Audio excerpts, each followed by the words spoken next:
Hey guys, welcome to another Ask VT. So I'm Stephen from Vanguard Tactics, and I'm joined today with Jack, also one of my co-coaches from Vanguard Tactics. So Jack, how you doing, mate? Yeah, I'm all good. Hi guys, how's it going? Long time no see.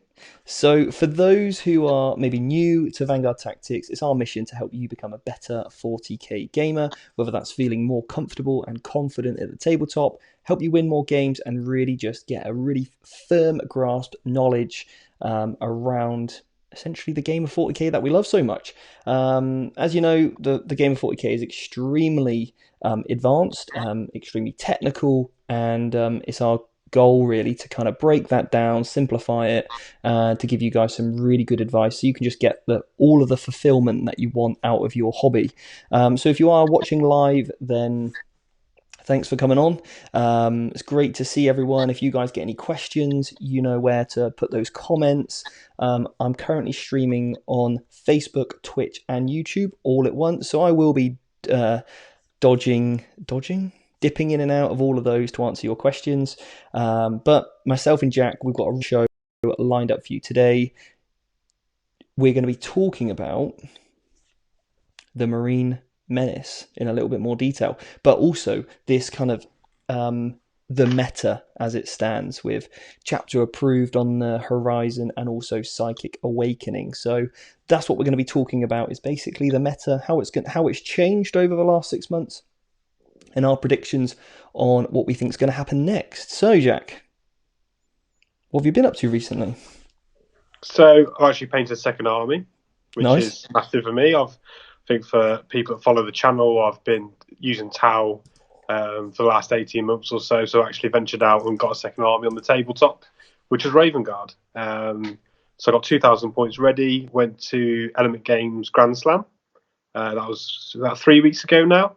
And the team all went up. So that was a great event, really well run. Really enjoyed my time up there. And that was my first real test with the Raven Guard.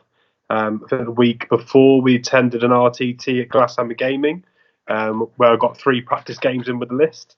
But so total, I've had 8 games of that list, and I think I want to come on tonight and just talk a little bit about my experience with them and how I think there was a lot of reaction to Marines and the Marine Codex when it came out, saying it's overpowered, it's really strong.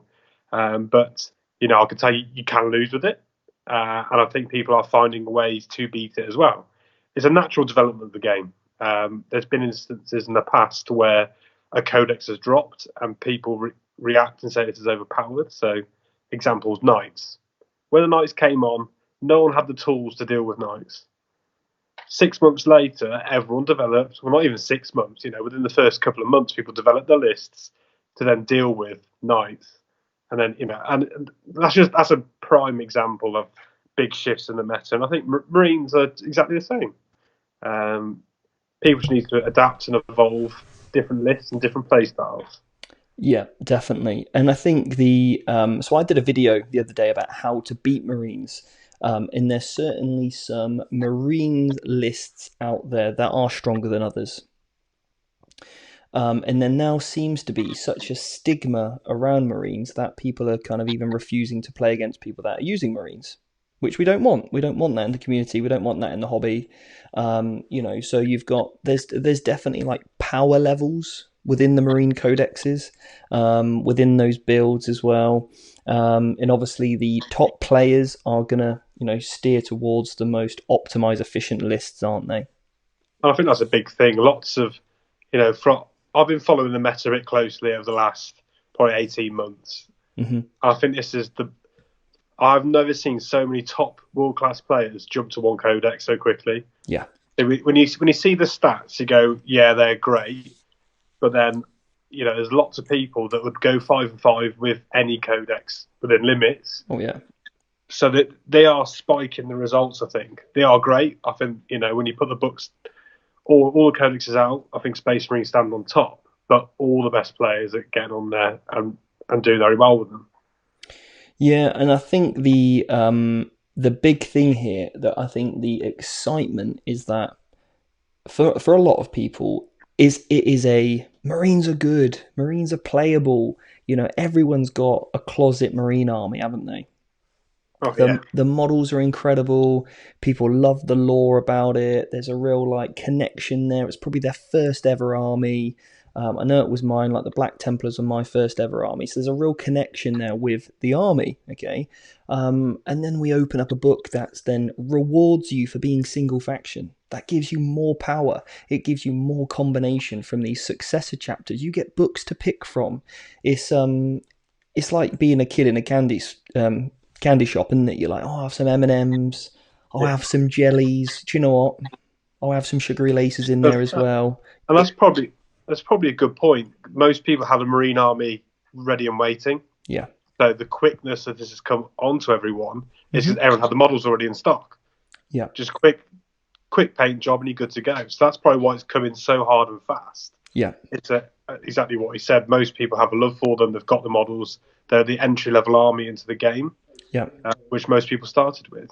And that's exactly it. So there are, and don't get me wrong, there are some abusive lists out there. Mine was one of those. And I'll put my hand up and say that. So recently I attended an RTT and I'd submitted kind of the list I was going to run. It was the Iron Hands list that I ran it. The Glasshammer RTT, which I won, and then the Element Games event, and we're going to go into that in a little bit more detail, where I came, I think, joint 5th or 6th or whatever it is on points. And then, I was like, I don't actually want to play this list.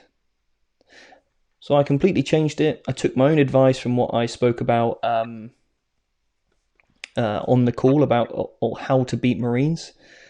And I took a Wraith army. I messaged the TO and said, look, do you mind if I change my list? I'm happy to accept any responsibilities that incur, but I don't think I'm going to enjoy playing this list.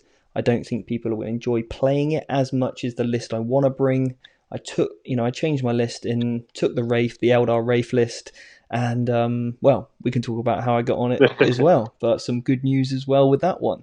But I had so much fun with it. So, but again, I took some of those... the creativity that now Psychic Awakening has given us. And we've got chapter approved literally 3-4 days away. We've already seen a lot of the leaks anyway, and a lot of the things that are going to happen, so we're kind of pretty much there anyway. I've just got my hands on the new Sisters book. Incredible. We'll be doing a whole review on Sisters next week, so Mark is going to interview me about the Sisters. I've got my hands on the Faith and Fury book, so we've got the Chaos supplements added in. I've got a Chaos army literally right in that cabinet behind me. So there's just so much flavour coming in now, and if you are worried, because there has been some apprehension, hasn't there, about this Marine meta that we're currently in? Yeah, I think touching on the Faith and Fury, the one with the Chaos and the Black Templars in. Yeah, I think lots of people pick that up and go, "Oh, Chaos are written off," because it didn't get all the fancy gadgets that Marines got. Yeah. But I listened to a few reviews, and I haven't gone too much into detail of it. There's some interesting things in there. There are some ridiculous combos, mate. And when Chaos, they can rock out good combos anyway. Yeah. And there's a couple of ones you hear and there, you go, you could create something quite special in there. But it's not, Marines with a Chapter Master and all this kind of stuff. It's a blatant power. It's there, with a Pharos, that was ridiculous, and it got nerfed. There's just blatant power there. The Chaos, you've got to search for a bit more. And like most other books, you've got to get under the bonnet and take time to explore it. So I think in that Faith and Fury, there's plenty of stuff in there. For the high skill level players, Chaos were dominating, 6 to 8 months ago anyway, right? With Lord Discordance, smattering of Plague Bearers, a few Chaos Knights in there with like double thermals. Or Smite Spam or whatever it could be. Yeah.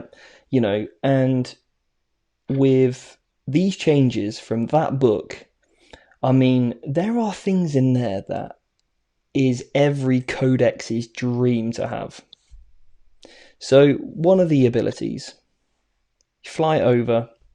So in fact, we'll do a full Faith and Fury review, because I don't want to say too much yet until I know everything, and I want to drop some really cool deep dive combos on you, which you can then put into play, give you some stuff to think about. But me and Joe, who I play with every single week, we're driving down to Poole while we play an RTT, and he was just going over all the elements, and I was like, I don't even know what Chaos Army I want to pick. It's that good.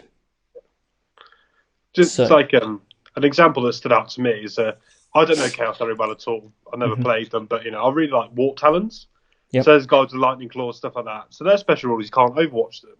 Great. Horrendously overcosted. But I saw in chapter approved, they've dropped a little bit. Okay, all right, nice. And I know in that Faith and Fury, there's a strat that you can't fall back from. So you go, hold on a minute, a unit that was on the shelf, never seen any play, all of a sudden can come straight through. But you've got to look in the chapter approved, the Faith and Fury, and then the core rules of the Chaos Space Marines as well, and you can start feeding this through. And Vigilus. And Vigilus, of course, yeah, because they can get a buff from that as well. Yep. But also, yeah, a unit that no one's ever seen comes out and is really strong. So I think there's lots of good stuff to come. I don't think if everyone's expecting off the shelf power to come out of one book, I think you need to forget about it. You got to get into these details and get stuck in and get on board the change. It'd be a boring game if it stayed the same. Yeah, definitely. Don't be like, I think the do you know what, me taking Eldar is a great example of that. Yeah. You said yourself with your Iron Hands did really well, but you didn't enjoy it as much. It wasn't your style of army. It'd been nice for an RTT, maybe one tournament, but you're not going to say, I want this to be my next list for next season. No. So for me, I love the movement phase and I love the combat phase. That is where I excel, being able to see those combos. I just recorded an advanced tactics video today, which is all about, which model do you actually pull when you have a casualty? From a really specific example, but it's those real fine details that win or lose you games at the top end. And it's those things that, hopefully these videos will help. The guys on our mentorship program, our year-long course, are going to get they're going to get 12 of these videos drop into their mentorship program very shortly, because it's all about those little things. It was actually playing this army that I was writing down everything that I was doing. I was like, I need to make a video on that. People need to know how to do this because this is exceptional. And, when I was using the Eldar with the Wraiths, people saying, what are they? What is a Wraith Blade? People didn't even know. And then I was saying, well, I can do this. And then I was, doing things and they were like, hang on a minute.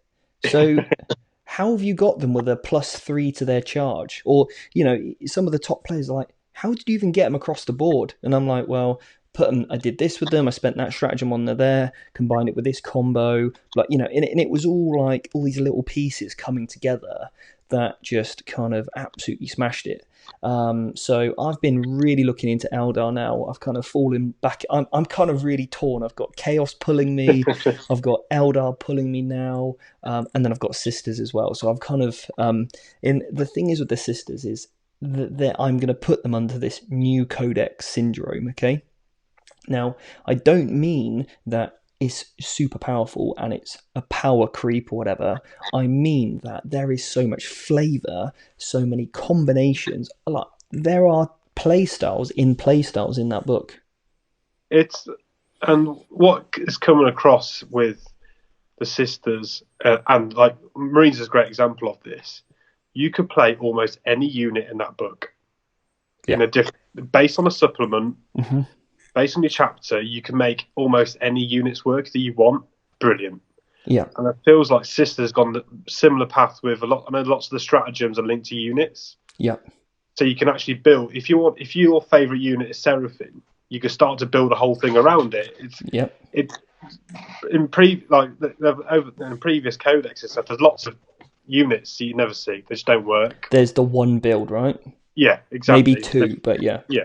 It feels like they're getting these books out that all the units have play in different styles, which is brilliant. Yeah, definitely. So, Jack, talk us through your Marine list. I really like your list, and I think it'd be really good for people to kind of hear about how you've been getting on with it, some of the problems that you've had as well, because it's, there's things, I've been in like competitive 40k groups, and they're like, after the results at the weekend at the Element Games, and it was places 1 to 6 were all Space Marines. It was kind of like, oh well, they're just easy to play.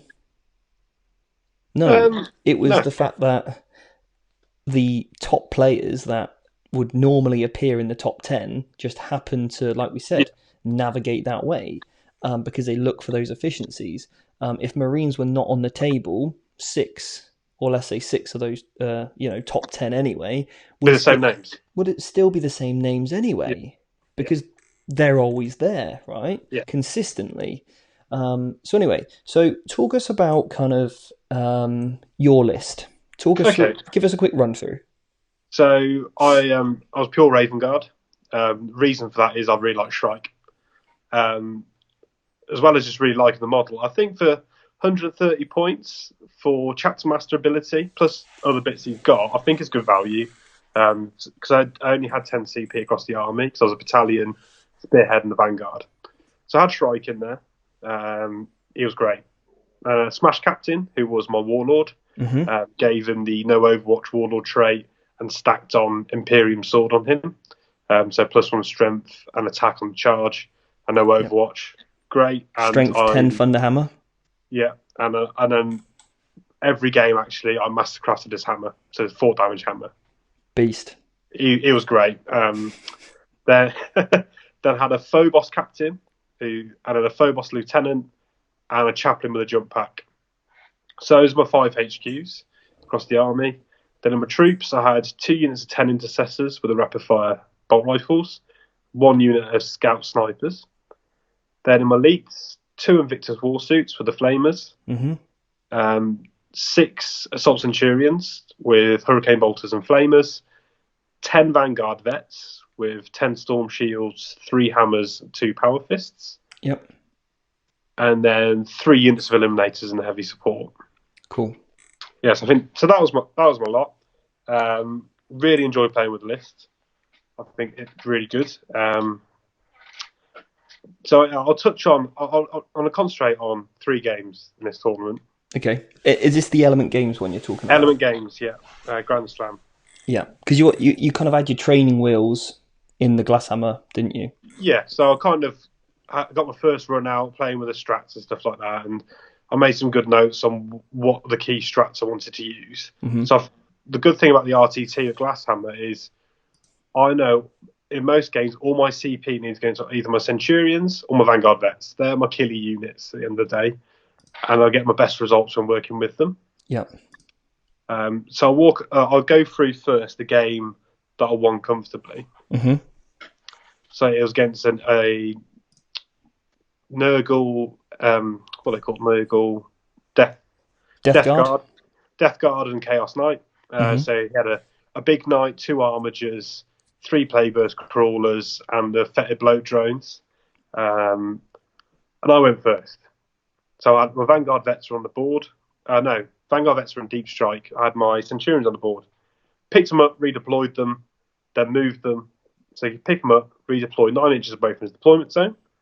I then pre-game moved them in, so spent a CP, and then moved my movement phase charged. On turn 1, I'd wrapped one of the Plagueburst crawlers, tagged another one. I did some other damage. That was irrelevant. That was game. Okay. But my turn 1. That's how powerful it can be. Was that the Vanguard Vets you said? That was the Centurions. Okay, so what could have he had done differently to stop you from winning that game from 1 turn? I think the way he deployed the Plagueburst crawlers allowed me to wrap them. Okay. Are they Plagueburst crawlers? Are they like the tanks? The tanks, the mortars. Yeah. Okay. So he could have used. He had in one corner he had the big knight, and in the other corner he had all the Plagueburst crawlers. So I just ignored the knight. I was like, right, I saw the opportunity to wrap, and I went for it, meaning the knight's useless because it was double Gatler. So what's he going to do? He can go and have a fight with my Centurions, but he's going to lose in close combat. What he could have done is screened with the fetid bloat drones because they'd fly. Yep. He could have added a protective barrier. He only had 1 unit of Nurglings, which he could have used. Yeah. Because he put the Nurglings in his deployment zone, but they can deploy outside of the deployment zone, To which stop means, you redeploying. yeah, my redeploy them. So he had enough stuff in the list. I just didn't, and that's probably because he didn't realise what Raven Guard could do Okay. pre-game. Yeah. Um, Because straight away there, he can use his knight as a big bad bully there. He can yeah, screen the knight so he can't be charged. The tanks can be behind that. You only need like a character or something to be the closest enemy model, so that if you do hit and kill the screen, then the only thing you can consolidate to is the character, leaving yeah, and as long as you've left enough distance. And this is all stuff that, unless you're really thinking about, you just go, oh, I'll just kind of deploy like this, because you normally deploy like that. yeah, But against an army like Raven Guard, Genie Stealer Cult, Orcs, like if we take the Marines out of the equation here, yes, replace that with the jumping Orcs, would have the same consequence would have happened, right? absolutely. Hopefully he took away from that game and he knew what to do differently. Yeah. If I couldn't wrap that Plague Burst Crawler, I would have struggled to get my Centurions across the border without getting torn up by the Knight with the double Gatler. Mm-hmm. So it was an interesting one, but it was a very quick game. Okay. And that's how powerful they can be. Yeah. But as we said, that's no different from any other army that can quickly launch onto someone like that. Yeah. Gave me an opportunity to wrap. If you see it, you take it, and that is massive. And this is why, guys, you want to be thoroughly prepared in your knowledge, and your knowledge in the game, your knowledge in other codexes is really worth investing into, because, at the end of the day, you want to be prepared for these situations to go, okay, I need to know how to screen differently when I face this army versus this one. And that's exactly what, we try and instill in, our students, is so that when you're in these situations, you know what to do. And even by just watching this video now, you're like, okay, Raven Guard, they're quick, they can get in my lines very, very quickly, and they will punish me for my mistakes, right? That's what they do. Yeah. They strike from the shadows, some would say. So, yeah, that was great. That's a great example. But then I'll go back to so that was game 3. Yep. I'll go back to game 1. Mm-hmm. I was drawn against Necrons. You go, right, Necrons are a low-tier army, in the bag, no problem. Yeah. Up against a chap who knew his Necrons very well. I played him, didn't I, the Glasshammer? You played him. He knew his Necrons very well. Mm-hmm. He's played his list a lot. Yep. And I lost that game, and it came, and I think the reason was I fell for the deployment shenanigans of the Necrons with the Doom Scythes. Okay. And he had a Deceiver, so I think I made my mistake there. Okay. But he knew his army better than I did. Yep. And he used the right stratagems. Do you think that you had like a bit of an overconfidence in that game, thinking, yes. Oh, I've got Raven Guard, he's got Necrons, because, obviously we, for those who don't know, Dan is also on our channel. He's our resident Necron player, and he's always salty about Necrons, so he's probably given us this illusion that Necrons are garbage, right? But I think Necrons are good, but that's an aside. So, it was an overconfidence, and I was so scared of, the Doom Scythe trick, so my Vanguard, my Centurions, all my good characters went into Deep Strikes. On the board, I didn't have much killing power. Yep. And then the Deceiver picking up these Ghost Arcs and bringing them to my lines. I was screening with my Eliminators. I was throwing away quality assets. And I literally been thinking over the last couple of days, like, why did I do that? I want him 12 inches away from me. Because he's going to lose that rapid-fire gunfight with Marines. Well, or, he's going to lose the combat fight. Exactly. If I don't kill him and shoot him, I'm going to punch him. So, I completely fell hook, line, and sinker for their trick. Yeah. And I didn't realise they had a strat to remove cover. So I thought, great, I got my Eliminators and a piece of cover. He's not shifting them. Bang, 1 CP, cover's gone. They die like Marines. They went straight down. But he kept using that strat. Yeah. But, to me, that takes away all my, I'm relying on my additional cover save. Yep. The minus ones to hits, all that stuff, yeah. Yeah, and he had a load of gauls, so all of a sudden from my, 3-up save, I'm up to a 4-up save, and he was meth for it as well, so he starts getting the -2 on. So all of a sudden I'm on a 5-up save. I just melted. Yeah. And then by the time our reinforcements came down, it was too late. He had the board. But, you know, I think the lesson from that is he had an army which he knew inside out. He was well practiced, and he delivered his game strategy. He imposed it onto me. And like we always teach, right? He's looked at your list and saw the opportunity. Yeah. He's looked at the weaknesses in... Well, he's actually looked at your strength, which is relying on your cover save, and he's just took it out of the equation. Yeah. He's made you go from a top tier army to average without your ability, because you're not you're not allowed to play the game that you want to play, right? Exactly. You know, he screamed me out. So when my guys did come down, he wanted them. Things like, he played very well. Yeah. You know, I think I know how to play that game again, definitely. Yeah. But cool. Yeah. And then the other game we'll talk about is game 4 against our own Mr. Paul. Dan, yeah. Yeah. So, quick story about Dan. Okay. So, Dan was going to take his Necrons.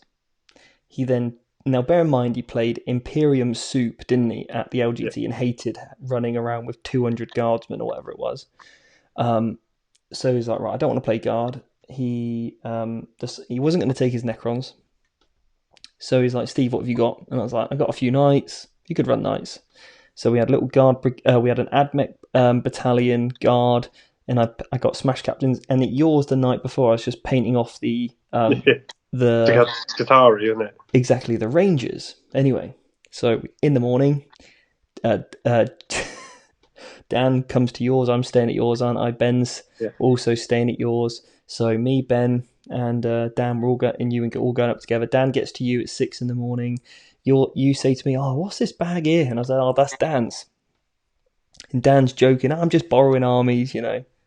Anyway, we jump in the car, we bundle in. I'm like, I got to get to my car, put something else in, you know, the car we're all going up in Ben's car, chuck it all in, drive all the way up there, get to the boot, or the trunk for you you friends across the pond, and open it up, and I'm like, Dan, where's your army? He's like, what's in your bag? I was like, no, it's not. It's in a separate bag. And did you not put it in the car? He was like, no, I thought you did. And I was like, no, I didn't. So Dan didn't even have an army, did he? No, it was funny, but really stressful. Yes. But the community chipped in. They did. So the beautiful people at Element Games, we scavenged around and we managed to get him 3 knights. I think he was using Sisters of Battle as AdMech for a day. He was using Grey Hunters as scouts. Yeah. But anyway, the people rallied and were fine with him using it. So anyway, he's playing you with his mishmash of toys. Yeah, so it's game 4. We both won 2, lost 1. So we know both hoping for a 4-1. So we're both really trying. Obviously, we know each other as players quite well. Yep. It was probably the best game of 40k I've ever played. Okay. So cagey. I think he had about 1,600 points left at the end of the game. Okay. I didn't even take a night out in the end. He won by a single point. But the reason I find it interesting is that the way that Dan played. Okay. He's a very good player. He knew that I want to fight him in combat, and if he came out and let me charge him, it was game for him. Mm-hmm. So he deployed all 3 knights in the corner. So great, I had ball control. So I took ball control and things like that for the whole game. So I was chipping away at the points, getting hold more. It was swinging kill more every turn. It was really mix and match. I was like edging ahead. Who went first? I went first. Okay. So Vanguard Vets went flying in. Okay. Onto the character knight, chipped off enough wounds to max out Kingslayer. Okay. I was like, great. I had to fight twice to get it done. Unfortunately, didn't kill it. But, got 4 points on the secondary. So, yes, that was that. And, to and fro and really edgy. I had to deep strip my Centurions behind line of sight. So if he moved out from his corner, he's going to get a counter charge. I used my Smash Captain really well to hold the my Smash Captain was pinning him in the corner with my Centurion. So I had like in the middle with my Smash Captain, one flank with the Centurions. He just couldn't move out. Yeah. So it was really interesting. But he was getting a few kills and he was getting points on the board. And he had one Blood Angel Smash Captain that won in the game. I should have killed him. He did some work that started to push me back. Okay. But if you go back to the pre-Space Marine Codex, those knights could just walk across the board without a care in the world, shooting away, kicking in combat. But it's just interesting now that he had to sit in the corner. He changed his play style to suit the game. Yeah. Did you go for killing secondaries? So you went for? Did you go for Titan Slayer? Yes. So I failed. Big mistake. My decisions lost me that game, which was my secondaries. If I hadn't picked Kingslayer or Titan Slayer, and just if I kept, because the table had two massive corner LOS blockers and one in the middle. Mm-hmm. I could have put my Vanguard Vets in one corner, my Centurions in the other corner, Smash Captain in the middle. So that means you couldn't move out all game. I just hide and wait for him to make a move. Yeah. I take the board, and then I take Engineers or to get more secondaries. I think I only scored 5 or 6 on my secondaries. Yeah. In a 1 point loss game. Yeah. I've got Engineers. Things like now it is difficult to know because you don't know how he's going to play. Because the obvious choice there in the secondaries is Kingslayer, Titan Hunter, kill 2 knights, kill the character knight or whatever. But on one hand, that means he has to play defensively in order for you to deny those.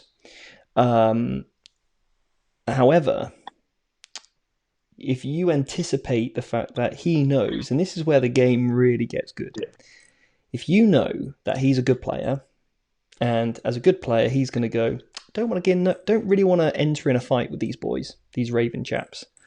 So I'm not going to engage. Then all of a sudden, you need to preempt that decision on his part and go, okay, have first turn. You go ground control. So now you're in control of the hold more, okay? Yeah. Ground control, end game scoring, jump out on some objectives at the end, recon. Like you said, you've already got the board control. 4 easy points. And you could even go King of the Hill. You've got a big unit of sense there, multi-unit model. You've got eliminators that can also go in the middle there.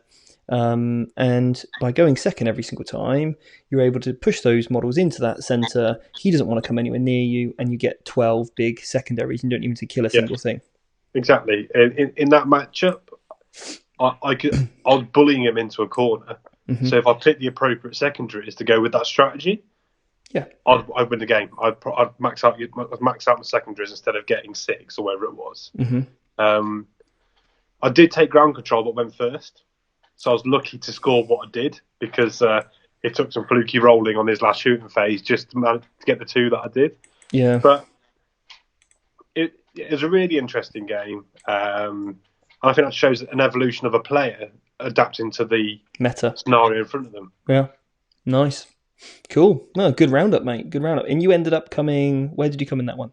Let's just skip over that. Yeah. So you went 3 and 2 though, right? No, I went 2 and 3. 2 and 3. I lost my last game. Don't you remember the paddy I was having on the way home? Yeah. But Steve got me some Skittles, so I chilled out after that. Oh yeah, sweetened you up, then I have some Skittles. So just to give a quick, I don't want to go too much into my Space Marine army, but obviously I played at Glasshammer. I won the RTT with the Iron Hand little combo that I had. I just looked at the book and thought, here's the strongest path forward, and had a really good run in that. I did get very lucky in my 3rd game where I was up against 6 Iron Hands Flyers. I seized. It was game. I killed all 6 planes turn 1, but that was...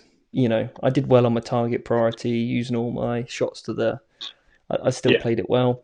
But then Element, so game 1, I was up against Who did I play game one? Oh my god, my brain is. I played against knights, and I actually really struggled to get in that game. I was like, I'm out. Game one, it's not going well. I couldn't even kill a knight turn one, but I came back. My second turn made up for it quite a lot. Game two, I played against a guy called Harris with a really good Gene Stealer Cult army, and that was probably the best game of 40k I've actually ever played, I think. And it was so close, and I just managed to creep away at the end. But it was all about screening out, sacrificing land speeders to get the board and stuff. And I played extremely aggressively. I had to like 3/4 of the board so he couldn't come in anywhere. And then game three was against the Glasshammer legend Manny Chima. Yeah. And I'm like, okay, cool. Manny's a very, very good player, one of the best in the world. And I seized my opportunity. No, I didn't actually seize, but I saw my opportunity, and that was to essentially, I knew I had one chance against his Imperial Fist gun line because he ignores cover and he's basically got an artillery from hell. And I thought there's only one chance I've got in this game, and that's to get rid of all of his artillery. So I actually deployed extremely aggressively all of my models on the board. I didn't put anything in reserve, and I knew I had to get some angles on. Anyway, I managed to win that game. So I'm going into day two, 3-0, and I'm drew up against Vanguard Tactics player Ben Jones with his Imperial Fist now, and then Ben seized on me. And the problem is, because there was these big line of sight blockers, like big old, and I hate these ruins. They're L shapes, but they're blocked from top to bottom, so you can't get any angle on any sight. So yeah, they're big enough to hide a knight behind. Yeah. For context. Now, they're okay in the middle of the board, but what they're not okay is in the corner. So you can put 3 whirlwinds and a load of thunderfire cannons behind it? You can hide 3 whirlwinds and 3 thunderfire cannons behind it, and I can't touch it. It's a game where you just can't interact. And I played out of my skin, and I just lost. Ben just got the beat on me. But it was one of those games which was extremely tight. We had a really, really good game. And then in my final game, I'm up against Iron Hands, and I go second. Managed to survive turn 1. And then because he played so aggressively, I was able to just destroy a lot of things turn 1. And then I kind of seized the game from that point on. So I ended up going 4-1, which was really good for me. But I didn't really enjoy the list too much. So I changed it for, after doing the video on how to beat Space Marines, I was like, well, better put my money where my mouth is, hadn't I? Absolutely. And you guys know me, I do enjoy a off-meta list. So I've been looking at this unit for a while. A, because I love the model, and I thought there's got to be something there. So I picked up the Apocalypse Wraith box. You get 2 Wraith Lords in it, and you get a 15 Wraith Guard. And I was looking at all the options, and I was like, you can't beat a 4-up invulnerable save. You just can't beat that. And they're extremely expensive for their points. We're talking 450 points for a unit of 10. And I was like, well, I want 10 because Eldar are only good in 10s or big units. You go big or you go home with Eldar, I've always found. There's the buff stacks you can do. Yeah. They're great, aren't they? So that investment's worth it. Yeah. And to be fair to Eldar, you got to really work for your buffs. I've got a 50-50 chance of getting a reroll misses. Yeah. Marines do get that just for free. Anyway. But so I'm gonna run the Wraiths. So in my list, my Eldar list, there's 1750, bear in mind, so I would have had a few more, bits and bobs in here. And I've already refined this already with the changes from chapter approved. Now, I've basically got a unit in the whole army's built around this unit of Wraiths. Okay, so I've got a big unit of 8 Wraiths was all I could afford, points-wise. And I can get them to, they're 3 wounds each, toughness 6. They've got a 3-up save that I can get to a 2-up, 1-up if I'm in cover. I can also get them to a 3+ invulnerable save, and I can get them a 5+ feel no pain. They got the infantry keyword. Yeah. Decent. Yeah. Yeah. So getting covers easy. Yeah. No, that's an incredible defensive stat line. They only move 5. Slight problem. Eldar, you can quicken them. Happy days. Now, with the Phoenix Arising book, I can give them a +1 to their charge, okay? Which you're looking at like, all right. But with that came a new power, +2 to your charge. So now you can get these guys on a +3 to their charge. Unbelievable with that ability. And you can take a Warlord trait to reroll charges in a Wraith host. Does the strat to move auto advance 6 work on them? It does, but then you can't charge. There's no way to get advance to charge. No. Ah, You can fall back in charge, but you can't advance in charge. But you can still. So you could do that and then quicken and do it again. So you get 22-inch move. I don't know if you can use that stratagem again.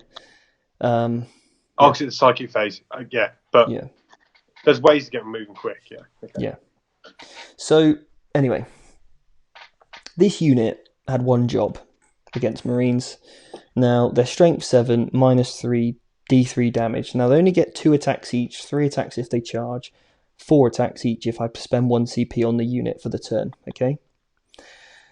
Now there's a few things I'm going to change because they actually played a little bit differently than I expected. Game 1 was against Harlequins, and he came right, and I just thought, well, he can't even touch these guys. So they just made a conga line down the middle of the board, come at me. He came forward. Great. I moved, charged, consolidated, piled in, and I'm already halfway at the table now. And they just killed everything. But game 2 was against Joe, who I play test against every week with his Imperial Fists. Very similar list to Ben, but Joe's got more Centurions in a 1750 list than Ben had it a 2,000 point list. So he's got a lot of Centurions. And he went first. Now, the other thing in my list, which was a big problem for him, was 3 Fire Prisms, because I outrange him. The great thing about Fire Prisms, they've got extremely good AP and they hit like a truck, and they also outrange. So I went for the Warlord, the chapter trait, which rerolls a hit, rerolls a wound. So now if I don't use the stratagem for linked fire, I'm still rerolling a hit and rerolling a wound. So when I'm normally wounding on 2s or 3s, I should hit with 1 and should wound with 1, and I can just convert the others, because you only get 2 attacks each, basically, if you're going on your strength 12 on big boy, yeah.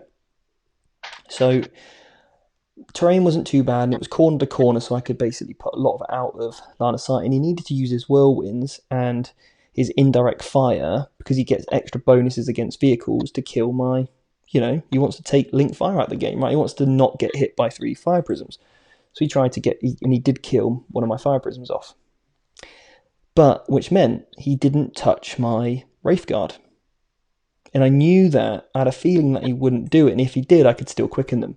And now remember, this is, a search and destroy. So we're only like 18 inches apart, and because he has to move and things. So what I'm doing is moving, and then I can't remember if I quickened or not at this point, but because he had to move, he was actually quite close. I get my +3 to my charge off. I rolled an 11. Great. I got a 14-inch charge now. Okay, so I've just moved 19 inches across the board, and I've managed to do exactly what I needed to. Wrapped a unit, and I've got all my boys now tagged into 2 characters, another unit, and I can consolidate into the Centurions that were in cover and stuff. Now, these guys with Protect on, all that kind of stuff, they've got one job, and that's just to hold absolutely everything down, okay? That's all they need to do. And Joe was then put on the back foot, putting loads into this unit, like charging units in, and he's just not killing anything. Whilst my Fire Prisms sit at the back and just take away absolutely everything. So I've got board control, characters are skimming around, being aggressive. When he starts to actually whittle down the Wraith Guard, I can then start to fall back, rely on my psychic powers. Anyway, ended up getting a big win for me. But because I went second, I could dictate the game in terms of points. So I was just constantly looking at the scoreboard. Okay, I'm up. I'm getting that momentum. I'm getting that lead, and I'm keeping it, and I'm preventing him from doing that. So that's all I'm doing is look at, right, what secondaries have you got? Right, I'll deny you getting that. Moving out of, range of, and I just played a really good game of making sure that I was always like 40 inches away from his assault set, his Centurions, because 36 plus their movement is 40. If I stay outside of 40 inches, turn one, I got rid of both of his whirlwinds. With my stuff, he's got one Thunderfire cannon, that's not going to do much. Stayed out of range of everything else, I win that game. Then game 3, I'm up against Iron Hands. He's got 2 Repulsors, Leviathan, 2 Invictus Warsuits. Horrible list, just hits like a truck, 2 Thunderfire cannons. So I go first in this game. I get rid of a Repulsor, Executioner, which is good. And then basically this time I put the guys in Deep Strike because we're much longer deployments. So I thought Racer and Deep Strike this time. I went first, pushed up the... I actually redeployed, to counter his Invictus. Because here's the thing, the Invictus, what's their job is to put an early board threat on, right? Yeah. But because I had more drops, I decided to deploy my Fire Prisms in a corner to bait his Invictus to go over there. So he stacked both of his Invictus Warsuits on one corner, then I redeployed my Fire Prisms out.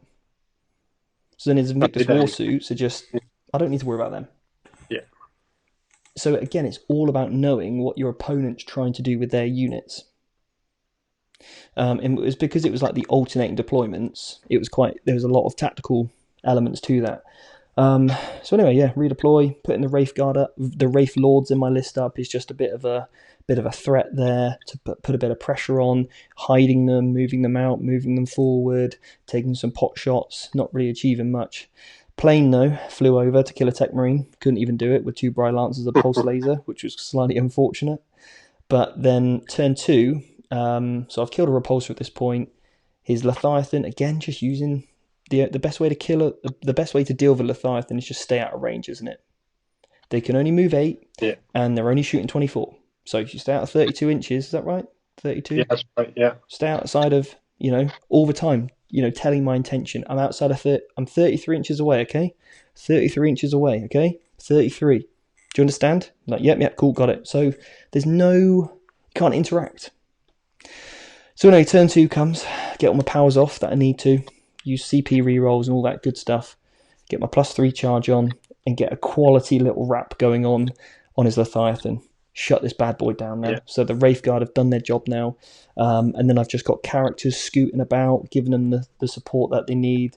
I've got, there's a firefight going off between the Fire Prisms and the Repulsor, very cagey. And he sends in, the Invictus is over. He sort of advance him over, getting him to try and bail out his Leviathan. And I'm just chipping away, because I don't want to kill him yet. I do not want to kill him. I want to keep him there. And this means I can get hold more on objectives, all that good stuff with my characters, getting hold more. He brings his Invictus over, charges them both in, and now I'm like, right, it's go time. Doom the Leviathan, get rid of his Leviathan in... so he charges in. So he doesn't do anything. I've got a 4+ invulnerable save. I get rid of his Leviathan, pick him up. And then in my turn, kill the Invictus, wrap them, and then use my consolidation and piling to wrap the next Invictus. So now he can't even shoot my... and then they pick up his next Invictus in his turn, so I can pile in, consolidate, move, charge into the next Thunderfire Cannon.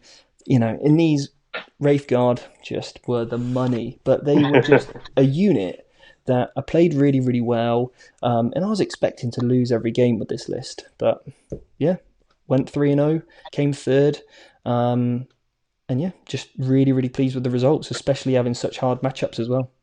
So guys, great result. So chapter approved comes along now. Wraith Guard are down in points. Happy days. I'm looking at a really good Wraith list, but guys, we're going to be doing a full review of Sisters next week. We're going to be doing a full review of the Faith and Fury. We're going to be doing a full review of Chapter Approved.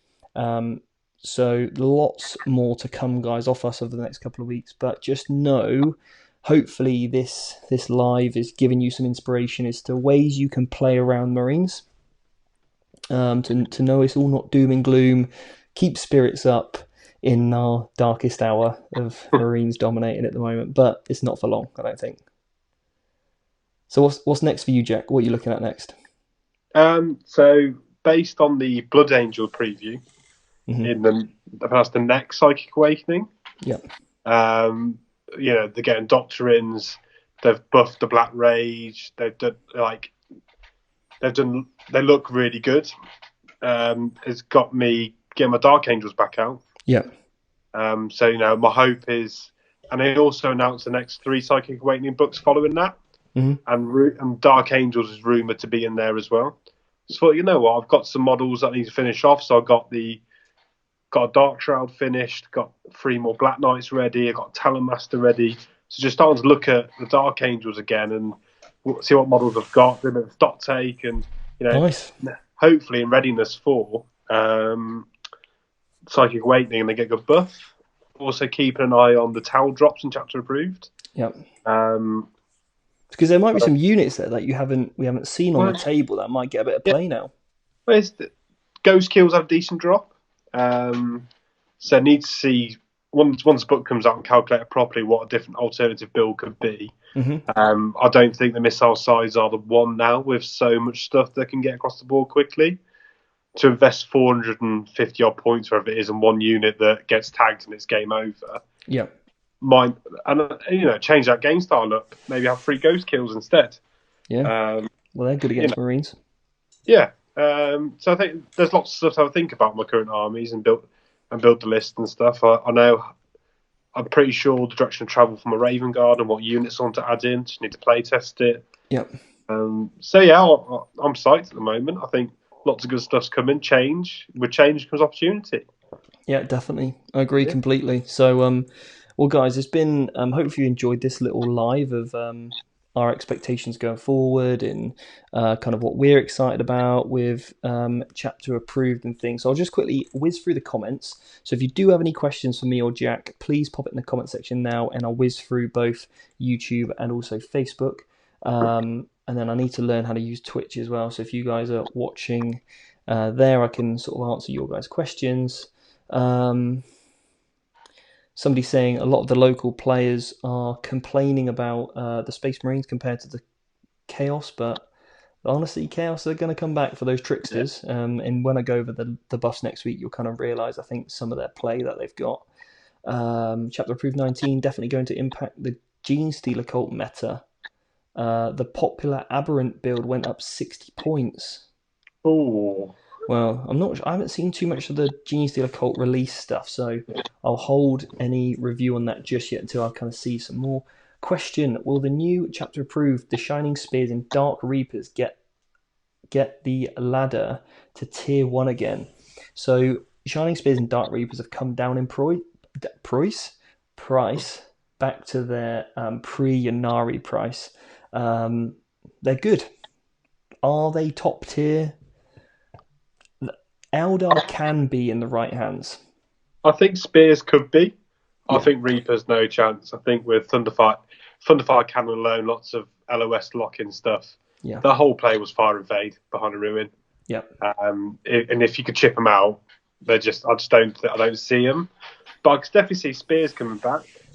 Yeah, I do like, I love my Dark Reapers. Yeah. So if I can make a way to play them, I will. But you're right, Thunderfire Cannons just cause them a real bad time at the moment. Yeah. The only thing you can do is really invest in your minus to hit.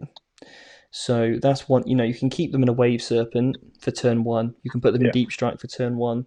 And as long as you've got enough either line of sight, not needing weaponry, like if you've got 3 Night Spinners and a few planes, you can get rid of any Thunderfire Cannon to turn 1. Yeah. And then the Reapers are fair game to play with, Fire and Fade and stuff. So there's some good options there. But the Dark Reapers, with their ability to shoot. And even if you can get them to -3 to hit, so one for a Laytok, one for lightning fast, one for conceal. Yeah. So now a Thunderfire Cannon's hitting on 5s. Not many people keep their Chapter Master near a Thunderfire Cannon. Yeah, good point. And if they do, then they're nowhere near the board because they you know, they're in the corner. Yeah, exactly. So you're going to win the game anyway because they were so worried about your Dark Reapers. So then we're getting back into that chess game again. So okay, good point. Yeah, I think there's on the table it's got some play. But and also you think about Dark Reapers, they just hit basically, don't they? Let's be honest, they just hit. And with Doom and their shots, you know, you've got the Strength 5 -2. With Jinx, that goes to -3. You can take away cover as well with a power, and then you've got 2 damage. So they'll just rinse Marines. Yeah. But Shining Spears quicken. You know, with their Laser Lancer, Strength 6 -4, 2 damage, they just kill Marines. Yeah. So there's some play there. Like Eldar are a really good counter to Marines because they've got the weaponry perfectly designed to do it. Anyway, so that's that. Moving on.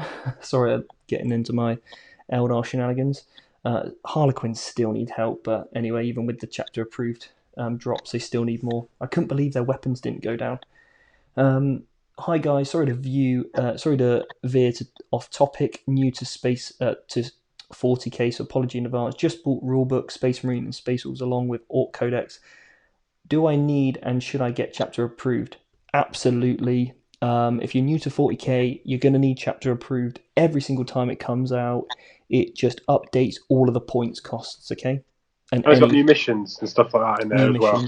You know, new updates, rules and stuff. So you definitely need chapter approved. And look at the FAQs on the Warhammer community site as well. So type in Warhammer community, look for FAQs 40k, and have a good read through those when you've got a good grasp of the game, because that will just refine anything that might have been slightly, out of the not written correctly, whatever I'm trying to say. Cole said, hey, unrelated question. Is there a competitive list that runs Mortarion to good effect? I'm beginning Death Guard player and know what Death Guard is generally pretty bad. Yeah, I haven't looked into it too much. One of the guys I'm prepping and coaching for the LVO, I've actually just took on 7 players to look after in their LVO prep. So we're going to do a lot of one-on-one work over the next 8 weeks. So real intensive prep program. One of those is going to be playing Death Guard. So as I know more, I'll let you guys know, because I'm going to be sort of digging deep into that codex, into one that I haven't looked into detail in a while. So there could be some stuff there. Again, chapter approved could reveal more. Pretty salty about the Gene Stealer cult part of chapter approved. Is the army dead in the water? No, Gene Stealer cult are good in the right hands, so there's just a real high skill level. What are your thoughts, if any, on a Hemlock with Impair Senses instead of Smite to hopefully deny some critical shots? I'm not sure what Impair Senses is off the top of my head. When it comes to rules, guys, I never read the top bit. I never even know the name of it. I just know what it does. So if you told me what the power does, I'd be able to tell you. A quick bit of advice. I'm almost finished with my Guard Army collection. For my next army, would you go with AdMech or Chaos Space Marines? Jack, what do you think? You're currently playing Guard. What would you go for? AdMech or Space Marine or Chaos Space Marines? I'd probably would start leaning towards Chaos Space Marines. I think if you go AdMech, you've got the same army twice. Yeah. They're both gun lines. Mm-hmm. Develop a different play style, doesn't it? So a different play style. You can always soup in a bit of AdMech. So if you liked a particular unit, you may go and buy a couple of chickens or war walkers or whatever you want. Yeah. But if you finish with your Guard, maybe it's time for a different style of list, maybe a heavy combat chaos list, which would be fun to play. Mm-hmm. Yeah, no, definitely. I think, if you want to develop your game in the game, I always say go for a finesse list, because you're forced to make it work, and you really have to study the combat phase as another movement phase, really, to get the most out of it. Neil Kerr here, absolute legend. How you doing, Neil? Has said, Ari the Death Guard. Check out Dusty Justy, a Dutch player who runs Morty to great effect. So one of the top ranked Dutch players. So if you're looking for Death Guard stuff, you can probably look him up on Best Coast Pairings. Maybe some of the, if you go on the Frontline Gaming, you can look at the ITC rankings, maybe see some of the events he's played in, look up those events, and you can find his lists. Someone said, God damn, he takes a long time to tell a story. Point, sidebar, skip to new background, move to next turn, dude. Okay. We like to take our time. It's story time with Steve and Jack. If you don't like it, don't subscribe. That's cool with us. So, wondering about GSC for Chapter Approved, for Eldar. Okay, we've gone through that bit. Now that buggies have gone down by 30 points, any opinion on taking them from an orc list? What do you think, Jack? Overall, I was a bit disappointed with the orcs drop. I was hoping, I love the war bikers and trucks and stuff like that. They haven't dropped, but I have noticed the buggies have. I haven't looked at the points. I definitely will be taking a closer look at it. I do like the scrap jets. I think they're pretty cool. We've got 3 waiting, haven't we? Yeah, so it definitely something to have a look at. I think orcs in a bit of a tricky place at the moment. Got to look into different builds and stuff like that. Yeah. But I was hoping for my build that I've got, there'll be more point reductions to make it work. I've gambled and lost, I think, on there, unfortunately. Mm-hmm. Yeah, oh well. There'll be something, I'm sure. Next year. Yeah, we never know. Psychic Awakening as well, no doubt. Exactly. Some orcs and loves. Some good buffs there. You never know what's around the corner. So I'll quickly check out... actually, someone's got back here with the impair senses. Choose an enemy unit in 18 that when that unit shoots, it can only target the nearest visible enemy unit unless its target is within 18. So you're basically forcing it to shoot your hemlock. Could do, but can you put that on anything else? It's starting to sound a bit like self-sacrifice for the salamanders. You go, right, here's my unit of 10 wraith blades with the shields. So I think what happens is with that one, you declare an enemy unit, and the enemy unit can only shoot the closest. Okay. So you fly it over near the Thunderfire. Yeah. And you then put it on that. Got you. Yeah. And then if your range of 18, then obviously, if that's the power range, you're over 12 inches away if you're a Latok. So then you're -1 stock, -2 for a flyer. Put lightning fast on it. So now the Thunderfire cannon's hitting you on 5s. That might get you another turn out of your Reapers, but then all it takes someone to do... Yeah, you probably get another turn out of that with your Reapers. Then they can fire and fade. Yeah, it's not a bad idea. Could work. But then hemlocks aren't great, so... Yeah. I suppose if they do go over, whatever they don't... the problem is... the psychic phase happens before the shooting phase, so it'd be better if that was the other way around, because then you knew what you just killed, and then you could just put it on the other one. But if they have got double Thunderfire cannon, put it on one and then blip off the other, maybe. Yeah, it's got some play. I like it. Good idea. So let's quickly dive over to Facebook. Kieran said, how you doing, Kieran? Playing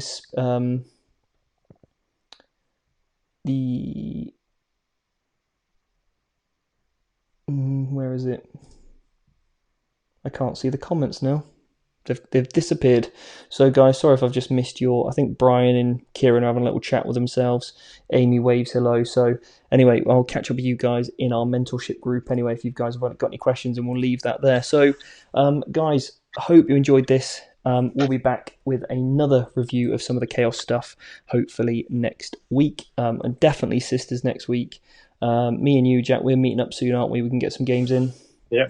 I'm going to be testing out the Sisters, or my new 30-man Wraithguard unit army, something like that. Yeah, I'm not worried about that. No, you're not worried about that. I'll be back to the old days, mate. Anyway, guys, thanks so much, Jack. Thanks so much for coming on. If you haven't done so already, make sure you subscribe to the channel, as long as you don't mind us taking ages to tell our stories.